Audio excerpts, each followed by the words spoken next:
The title makes it sound like a Cold War spy thriller, but Lori Lynn's documentary actually sets out to right a wrong. Killing Patient Zero rehabilitates the public image of Gaëtan Dugas, the French-Canadian flight attendant widely known as the man almost single-handedly responsible for the AIDS epidemic. As the doc methodically illustrates, Dugas was an unfairly maligned, complex figure whose reputation was destroyed thanks to his notorious depiction in Randy Shilts' groundbreaking book And the Band Played On. The film, which recently received its world premiere at Toronto's Hot Docs Festival, is a fascinating eye-opener.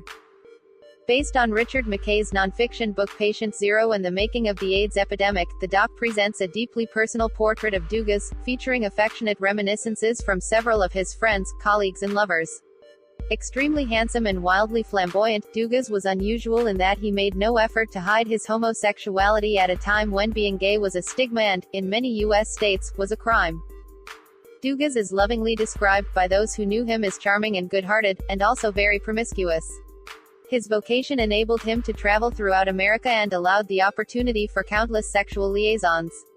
When the AIDS epidemic hit, he was eventually tracked down by the CDC after several of his lovers became infected with the virus.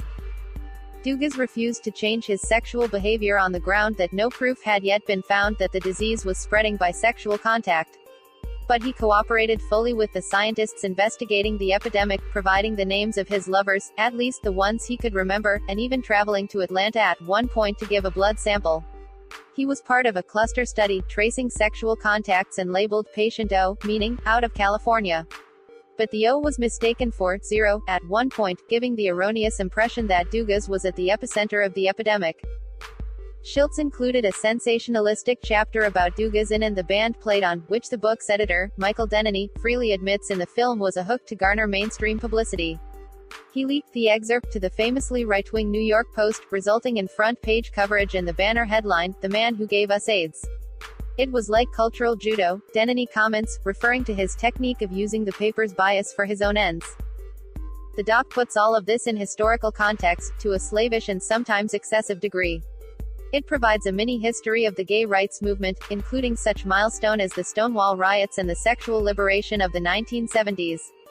We thought that sex was good for you, like Kale points out author Fran Lebowitz, one of the film's many on-screen commentators, and certainly the funniest. The film also recounts the story of the disease that was first described as gay cancer, and ultimately claimed the lives of millions of people worldwide. We hear a horrifying audio clip from a press conference in which Ronald Reagan's press secretary Larry Speakes responds to a reporter's queries about the health crisis by making callous jokes. Although Killing Patient Zero clearly sets out to clean up Dugas' reputation, it also presents a complex portrait of a man whose behavior was self-destructive and dangerous. One of the most fascinating segments features archival footage from a Vancouver public forum in which Dugas forcefully pushes back against the idea that gay men should practice safe sex. That Dugas couldn't possibly have infected all the men with whom he came into contact is forcefully argued by a scientist who points out that the infection has a 10-year latency period and that Dugas is a classic scapegoat. The man known as Patient Zero, himself died from AIDS in 1984 at age 31. As the film makes clear, he didn't cause the epidemic, he was merely one of its victims.